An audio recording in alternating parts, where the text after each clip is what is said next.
ఓం నమ శివాయ. అరుణాచల శివ. ఓం నమో వెంకటేశాయ. కార్తీక పురాణం 9వ అధ్యాయము. విష్ణు పార్షద యమదూతల వివాదము. ఓ యమదూతలారా, మేము విష్ణుదూతలము. వైకుంఠం నుండి వచ్చి తిని మీ ప్రభువగు యమధర్మరాజు ఎటువంటి పాపాత్ములను తీసుకొని రమ్మని మిమ్ములను పంపెను అని ప్రశ్నించిరి.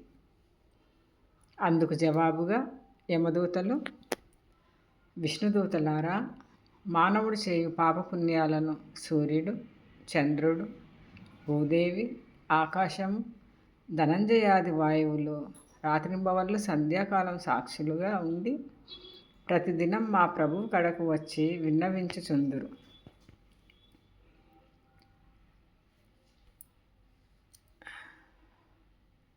మా ప్రభువులు వారి కార్యకలాపములను చిత్రగుప్తునిచే చూపించి ఆ మనుజుని అవసాన కాలమున మమ్ము పంపి వారిని రప్పించెదరు. పాపులు ఎటువంటి వారో వినుడు.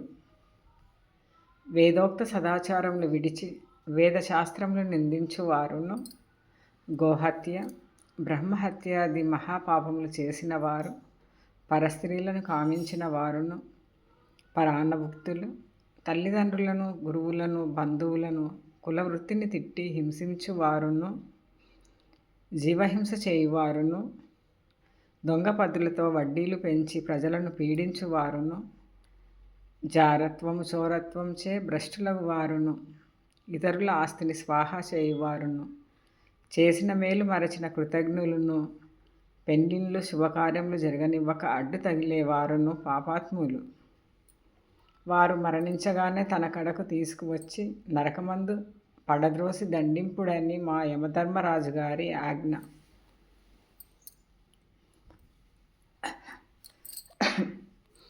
అది అటులుండగా ఈ అజామీలుడు బ్రాహ్మణుడై పుట్టి దురాచారములకు లోనై కులభ్రష్టుడై జీవహింసలు చేసి కామాంధుడై వావి వరసలు లేక సంచరించిన పాపాత్ముడు. వీరిని విష్ణులోకమునకు ఎట్లు తీసుకొని పోదురు అని ఎడగగా విష్ణుదూతలు, ఓ యమకింకరులారా, మీరెంత అవివేకులు! మీకు ధర్మసూక్ష్మములు తెలియవు. ధర్మసూక్ష్మములు ఎట్టివో చెప్పెదము వినుడు. సజ్జనులతో సహవాసం చేయువారును, జపదాన ధర్మములు చేయువారును, అన్నదానము, కన్యాదానము, గోదానము, సాలగ్రామ దానము చేయువారును, అనాథ ప్రేత సంస్కారములు చేయువారును, తులసివనం పెంచువారును, తటాకములు త్రవ్వించువారును, శివకేశవులను పూజించువారును, సదా హరినామ స్మరణ చేయువారును, మరణకాలమందు నారాయణాయని, శ్రీహరి అని గాని, శివ అని శివుని గాని స్మరించువారును, తెలిసి గాని తెలియక గాని మరే రూపమున గాని హరినామస్మరణ చెవినబడిన వారును పుణ్యాత్ములు. కాబట్టి అజామీలుడు ఎంత పాపాత్ముడైనను మరణకాలమున నారాయణ అని పలికిరి. అజామీలుడు విష్ణుదూతల సంభాషణ లాలకించి ఆశ్చర్యముంది. ఓ విష్ణుదూతలారా, పుట్టిన నాటి నుండి నేటి వరకు శ్రీమన్నారాయణ పూజ కానీ, వ్రతములు కానీ, ధర్మములు కానీ చేసి ఎరుగను. నవమాసములు మోసి కనిపించిన తల్లిదండ్రులకు సహితం ప్రణమిల్లలేదు. వర్ణాశ్రమములు విడిచి కులభ్రష్టుడనై నీచకుల కాంతలతో సంసారం చేసి తిని నా కుమారుని అందున్న ప్రేమచో నారాయణాయని నంత మాత్రమున నన్ను ఘోర నరక బాధల నుండి రక్షించి వైకుంఠమునకు తీసుకొని పోచున్నారు. ఆహా, నేనెంత అదృష్టవంతుడు! నా పూర్వజన్మ సుకృతం. నా తల్లిదండ్రుల పుణ్యఫలమే నన్ను రక్షించినది అని పలుకుచూ సంతోషముగా విమానం ఎక్కి వైకుంఠమునకేగెను.